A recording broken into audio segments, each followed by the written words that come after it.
I got the magic in me. Something, something, something, something. Hello, and welcome to the next episode of Matt and Todd Go to the Movies, the podcast where Matt and Todd watch a movie from the Netflix top 10 list, and then we talk about it, we discuss it, it gets recorded, it gets funneled into your brain. Hopefully everyone's good, and everyone has a swell day. I am Todd Domer. And I'm Matt Malloy, and yes, we will be reviewing a movie involving magic today. In fact, this movie is called The Secret Magic Control Agency. Yes.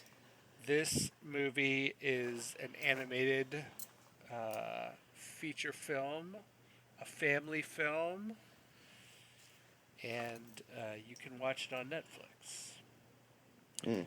What it doesn't have in it is anyone that you've heard of before doing any voices or anything like that. Yeah, no. I looked too, and I was like, nope, no one. Okay. This is an Eastern European produced film, as far as I can tell from the writer, the director, and all the people who worked on it have names that come from not America. Gotcha. Trying to figure out how to say that the right way. They're Eastern European names. That's how I'll say it. Now they could all be Americans because we accept people from other countries into our country, but True. I think it's unlikely. But what they did do was they hired a bunch of English first language speakers, English voiceover artists to do the voiceovers. So there isn't any kind of accents or anything like that in the actual movie. So I thought that was a good and interesting choice for American audiences.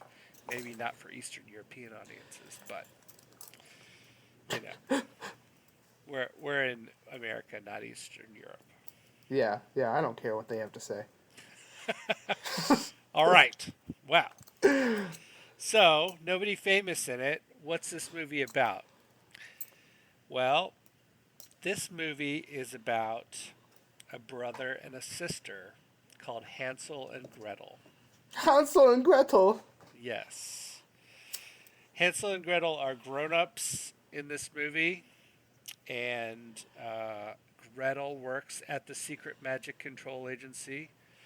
The setting of this world is, I guess, like medieval times, and there's a king, and the king gets kidnapped, and the king is kidnapped by some magic thing happens. Yeah. Like there's magic in the world, but it's monitored and controlled. By the Secret Magic Control By the Secret Agency. Service, yeah. Yeah. So, naturally, when the king is kidnapped by magic, the Secret Magic Control Agency gets involved to try and solve the case. And Gretel, who is an agent of the Secret Magic Control Agency, is put on the case. And then her brother, who's not a member of the Secret Magic Control Agency, also gets put on the case because he once stole a statue in broad daylight. He's like an illusionist. An illusionist, yeah. Yeah. I was gonna say he's David Copperfield, but Yeah. that might be an insult to this film to reference David Copperfield. It might be. Well, so they are investigating, brother and sister. They're kind of forced together, and they've got some bad blood going on between them. And then they get turned into children. In a freak magical accident, Yes. they get turned into Hansel and Gretel child editions. And they still work on solving the case, but nobody takes them seriously because they're children. And, yeah. So there's there's a lot of different. They interact with a lot of different magical creatures, beings, witches, etc. Magic users, and track things down to uh, the witch who actually did the kidnapping, who's Mm-hmm. using magical cookies to control uh, both the king and later the entire kingdom as she tries to make the king marry her so that she'll Yeah, have even more power. it's a nefarious cookie plot. It's a nefarious love potion cookie plot. Mm-hmm. So, uh, there's a lot more detail and other things that I don't really think matter too much in the scheme of the story. Um, but that's kind of what it's all about. And so the Mm. Hansel and Gretel are left to save the day, so to speak, and make sure that the uh, the evil witch does not rise to power. So Yes.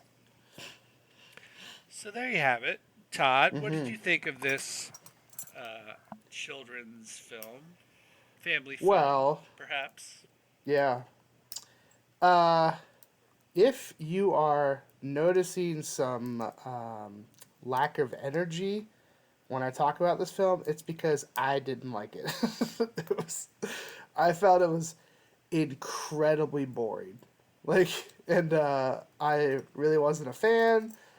I mean, I guess it's like cutesy for kids, but I'll say this, and this is a pretty bad strike against it, is that I watched this with my kid, and my 5-year-old was very unimpressed and was not a fan at all, really. Hmm. In fact, several times she was like, "Can we watch something else?" And I was like, I need to get through this." Like I was making her watch it with me. Uh, it just it it just wasn't. I don't know. Like, there's nothing special about it. It kind of felt like at times it was trying to be Shrek. Like, it kind of felt like a Shrek movie at times, but not funny. And I don't know. I don't know if it's because it's a very like done before plot. You got these siblings who don't get along, and then they're forced to work together, and there's like some revelations, and then they kind of start to like each other again, and maybe they're going to be a family. It's just like, I don't know. I was not impressed, and I thought this was a miss. I don't know how the Eastern Europeans like this. Like, maybe this is right up their alley. But I can tell you here in America, in Todd Domer's house, it was not a big hit. It was not. It was not. And I obviously preface this by saying I'm not the target audience. You're not the target audience. But my daughter certainly is the target audience, and she didn't care about the movie either. So I think that's a big old strike against it. So, I mean, I guess if you got little kids and you want to take a chance that they'll like this movie, this is probably, something you could try on a family movie night or something. But I just really felt like it was a big swing and a miss. Like, I just wasn't a fan. I had a hard time following along because I was so bored. Um, so I'm just going to stop it because I'm just going to keep rambling about how much I didn't like it. So, Matt, how'd you feel about this movie that was not impressive to me or my kid? Well, I think that what they tried to do with this movie is kind of like riff off of the story of Hansel and Gretel, I guess. Yes. And in that aspect, they really failed Yeah. miserably. There are, like, if you're going to use Hansel and Gretel, you need to be playing into that story like a lot Yes. more than they did. The only things that, well, okay, so they go see a witch who lives in a candy house and wants to put them in the oven and eat them, right? Yeah. So But they like meshed fables, right? Because the woman who they say that is Baba Yaga, and she's from a different fable, right? She's not even from the Hansel and Gretel fable. yeah, I don't know. Okay. I don't know about Baba I Yaga. could be wrong about that, but Baba Yaga, I've seen Baba Yaga in other stuff. Like, it's Gotcha. come up before, and never with Hansel and Gretel. Right. So that's just really like one scene, like one thing that they overcome in this saga of trying to Right. save the kingdom. Yeah. The only other thing that, other than their names, that really references Hansel and Gretel, the fable, is they have some technology that's like these breadcrumbs, kind of. Yeah. Like They're these little like, beads that if you leave them on the ground, it shines a light in the air so you can find your way home. right, Yeah. exactly. And that's it. That's it for the entire movie until you get to the very, very end when the head of the Secret Magic Control Agency calls in the Brothers Grimm and is like, "Hey, you need to come up with the story of what happened with Hansel and Gretel, Right. and don't reference the king or anything like that." And there you go. Yeah. So you had something you were trying to do with your Hansel and Gretel story, and you failed. So, Yep. sorry about that. And then you had, like, yeah, what are you trying to be, Shrek? You're trying to be, like, clever, cutesy. You have these two kids who are not really kids going on an adventure, and they've got to meet up with mystical creatures and so on and so forth. And uh, what ends up happening is something that we just don't care about. Like, Yeah. again, the problem is you tried to do something and you failed at it. Yeah. And you came up with something that was just barely below average, in both cases that I mentioned. So, did I like the movie? I didn't really like the movie, but it wasn't for me. I think Sure. it's pretty damning that your daughter did not like this movie either. Yeah. I mean, like, she's the target. She's definitely the target audience. Right. So that's a strike. Um, I I agree. If you have a movie night with younger kids and maybe they like magic and stuff, then great. You can watch this. You're the target audience. They might like it. But even your daughter who's in kindergarten, Yes. I think that may be a little too old for this movie Yeah. as Yeah. far as Yeah. capturing interest. Well, and maybe I'm just like so. I guess I feel incredibly burnt out on these movies that are like, here's a tale that you know, but here's an interesting twist on it or whatever. I'm just like, put the effort in and make your, like, think of something different. Like, make up a whole new story. Like, stop trying to do this. Like, here's the story you know, but here's an interesting twist on it. It's like it's been done, it's been played, it's played out. Like, just put some more creative effort into it and just come up with a whole new story. Like, come up with a whole new thing. That's my advice. If we've got any top movie makers listening to our podcast here, especially if you got ties to Netflix, because apparently Netflix will let anyone make anything. Just create your own story. Like, just put the extra effort in, create your own story. Like, let's make it all original. And That's there were that's some my advice. aspects of this movie that, were kind of original. They just weren't done very well. One, I think they just didn't need to be. It didn't need to be a Hansel and Gretel movie. Like, it didn't, like, if you took that aspect completely out of it and it just was this agency that keeps, that everyone knows about magic, but they just kind of keep things, organized and stuff like that, that would have been far more interesting to me than this kind of like, ooh, we threw Hansel and Gretel in there just because, but doesn't really serve a purpose or do anything. So I agree. I think that this movie would have been better without the Hansel and Gretel plot line. yeah. just as a standalone. Here's some magic stuff. Yeah. I mean, because honestly, So, the movie kind of writes itself from there. You've got medieval kingdom, there's magic all around, but it's kind of guarded and it's monitored and controlled. There you go. You've got an agency, you know? You're to me, you're like halfway home for a movie there. At least a Netflix movie. So, not that I'm automatically knocking Netflix because we've appreciated your top 10 list during this time of quarantine in case any kind of Netflix higher ups are listening, but come on, just come on, a little better. yeah, come I expect on. a little better. Yeah, I expect a little better. A little. So, Matt, my rating system is going to be the only thing that made me laugh in this movie, and it's not a good thing that it made me laugh. I laughed because of how stupid it was, which was the evil giant rolling ball of dough that was sent to capture Hansel and Gretel, which was so stupid to me that I had to laugh about it. How many evil rolling balls of dough would you give this movie? 0 to 5. Well, 0 to 5 rolling evil balls of dough, giant rolling evil balls of dough. Yeah.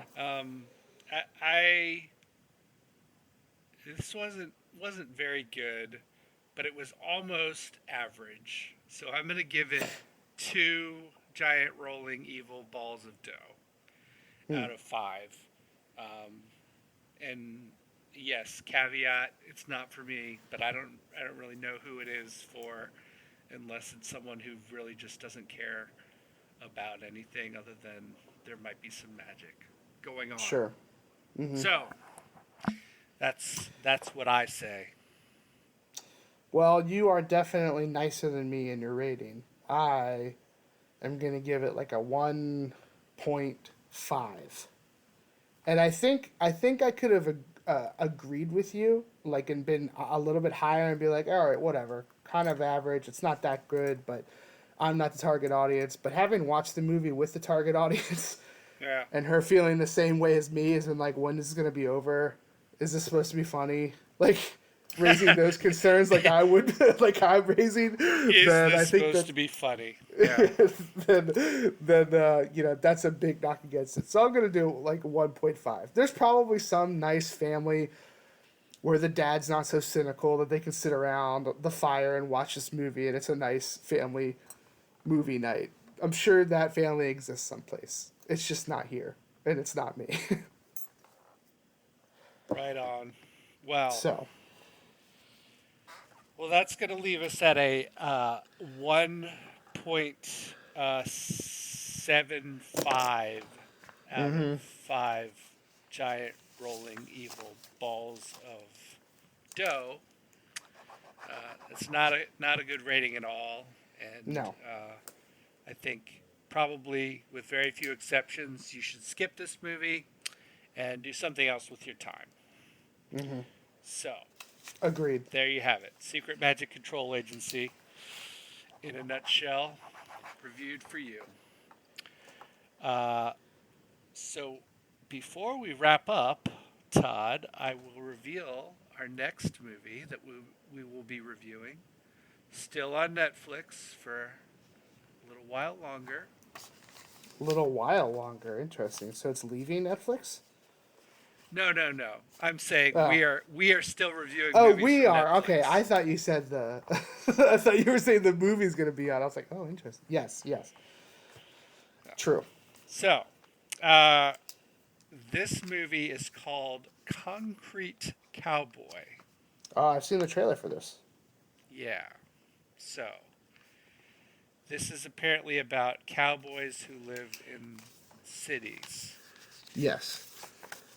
And the tagline is, among horses, stables, and city-dwelling cowboys, a rebellious teen finds a home and forges a new bond with his father. I mean, it does have Idris Elba, who I'm a big fan of, so it's already going in the right direction for me. Right. Idris. Yeah. Bring it home. Hopefully. Yeah, I think he's the main star. Yes. And then one of the kids, well, the black kid from Stranger Things is the other main star on this. I was gonna say, and one of the kids from Stranger Things, but I was like, I think everyone knows who I'm talking about, but I'll just specify. Right. So. Yeah, this does have, seems like a pretty heavy African American cast. Like everyone in the trailer is an African American. So. There it is. There it is. So we'll see. We will watch and report back to you our thoughts, our feelings, our ratings. As we do. Of Concrete Cowboy. But that will wrap it up for this episode of Matt and Todd Go to the Movies, where we reviewed Secret Magic Control Agency, and we didn't like it. But thank you for listening nonetheless, so that you can get your knowledge about if you should watch this movie. You shouldn't. And thanks so much. Please keep listening. We will keep making these podcasts. Da da da da. Da da Da da da. da da da.